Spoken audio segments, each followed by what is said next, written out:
long, long ago, there was nothing on the earth. It was flat and it was featureless. But there were lots of spirits.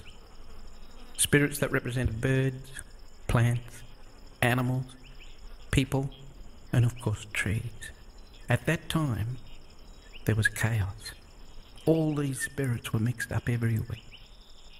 Then suddenly they realised, one day we're going to become real. They didn't know where, when, how or why. All they knew is they were going to become real. So they started to sort themselves into the different groups. All the birds going to one side, the plants and the animals, the trees, and the people chose two to represent them. One male and one female. And at this time, it was almost dark.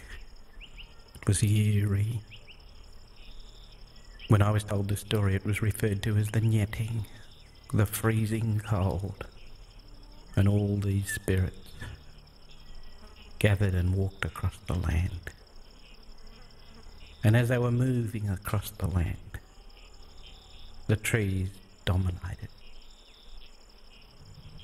By this time, there was this amazing rhythm coming towards them, moving across the land towards them. And they could feel it. And as they felt this, they could hear singing and feel this rhythm, the rhythm of the land. When they got close enough that they could see, remember, it's freezing cold, it's almost dark, and it's scary. They could see this great serpent moving along. By now it was being pushed down into the ground by the heavy sky. This sky was just so heavy, it sat on the ground. And as it was being forced into the ground, its body was moving and pushing up hills on either side of it as it moved along.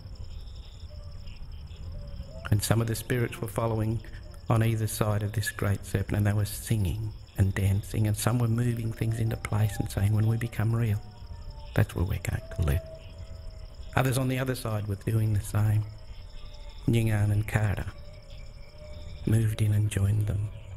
By now the great serpent was going under the ground and coming up and looking around, and as it was looking around it would go back under the ground and come up again, and it was forming the lakes.